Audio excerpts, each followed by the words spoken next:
Hey guys, Bouncy Snipe here, and today I am doing an $800 PC build. Now, this time in the comments I'm going to provide links plural to all the parts that I have been chosen to use in this build.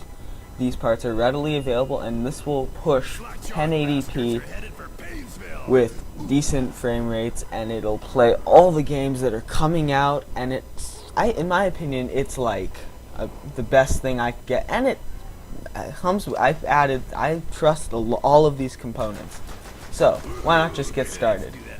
To start the build off, the processor, I chose the AMD A10 6800K APU. Now, I could have gone with the Athlon. I didn't go with the Athlon because now the Athlon doesn't have a GPU, and this build does not run off of an APU. It does run off its own dedicated graphics card. However, I decided that Richland APUs are very good at accelerating their programs, stream processors, to help accelerate CPU tasks. So CPU-driven tasks. So I chose the APU over just the Athlon, even though they're both good and they're the same chip, except for one has a GPU and one doesn't. So combined with the video card, it'll give you rock solid performance. This will run you $140. For the motherboard, this was the best APU FM2 Plus motherboard I could get. It's the Asus A88X Pro FM2 motherboard, Bolton D4, whatever, all that stuff. It supports, according to the specs, according to Newegg, this is all priced off of Newegg, it supports two-way SLI and Crossfire because it has two PCI Express Gen 3 slots and one Gen 2 which runs at 4x, but the two PCI Express Gen 3 X16s will then split into 8x, and then you can run SLI or Crossfire, which is pretty cool. And this is an ATX board, and it has gold trim, which will fit the rest of the build perfectly. As you will see, it'll run you $130.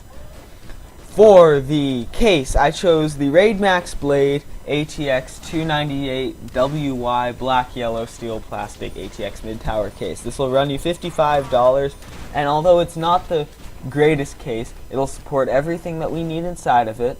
It's yellow, so it'll fit the gold and yellow color scheme, which I've chosen, and just because the motherboard is so gorgeous looking, and it looks ballin'. I don't really know what to say. It got pretty decent reviews, and for $55, you can't go wrong. For the power supply, I trust EVGA, as you might not know. If you might know, I run an EVGA power supply, very reliable. So I chose the EVGA 500B 80+ bronze certified power supply. 500 watts. It'll get you through what we need because it's only an APU and a mid-range graphics card. It's not bad, but it's not running like, if you go SLI, upgrade the power supply. But the build that we have here, you just need a 500 watt power supply. It's great. It's bronze, it's energy efficient. Yeah, what more can I say about that? Yeah, so that's why I chose that. I trust EVGA. I mean, I have a graphics card by them. Yay, but you know, the power supply I trust. For the hard drive, moving on. For the hard drive, oh yeah, the power supply will run you $50. For the hard drive, I chose the Western Digital 1 terabyte black. It's a 7200 RPM drive. It's pretty standard.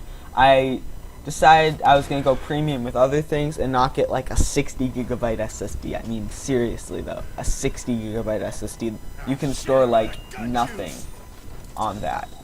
So that's why I chose this. This will run you $90. It's a fast mechanical hard drive. It's not an SSD. I recommend in the future upgrading to an SSD as soon as you can.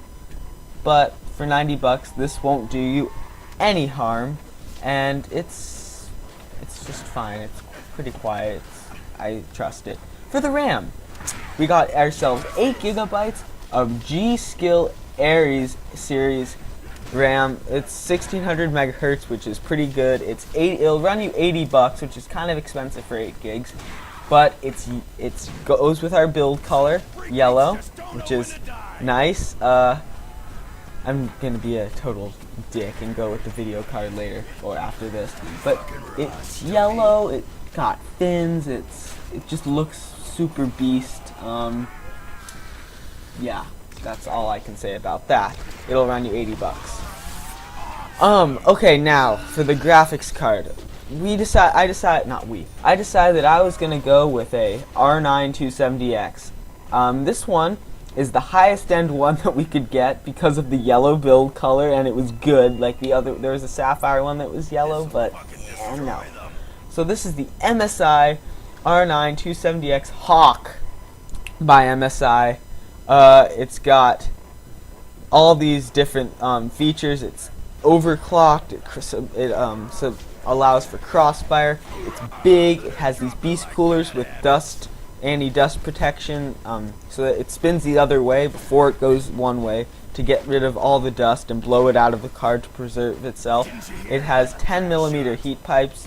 Wait, not 10. 8mm heat pipes, which are their super pipes, and it supports overvolting core it supports zero core technology, but for sub-zero overclocking it supports that. It has 1280 stream processors, 256-bit memory bus, 2 gigabyte frame buffer, and it's a PCI Express Gen 3, which the board supports. This was one of the only ones I could find that actually supports that. And if you upgrade your power supply, you can run this.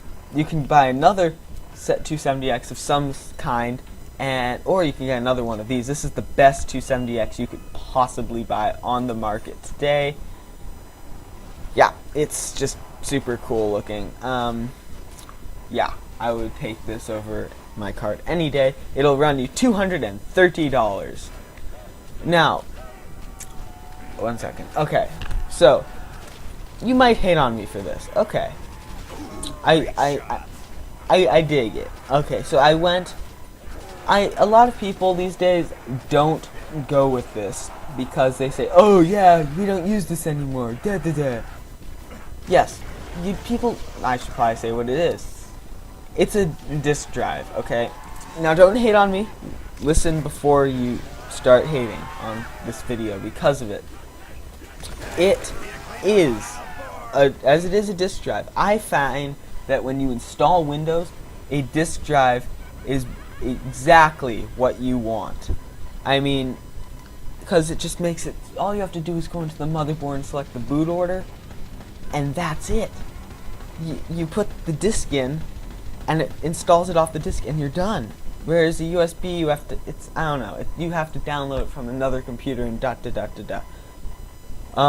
And finally, for the CPU cooler, we went with the NZXT RC RST40 01 120mm sleeve direct touch 4 heatsink pipe CPU cooler. Yeah, so that there is a air cooling. I mean, I like my air cooler.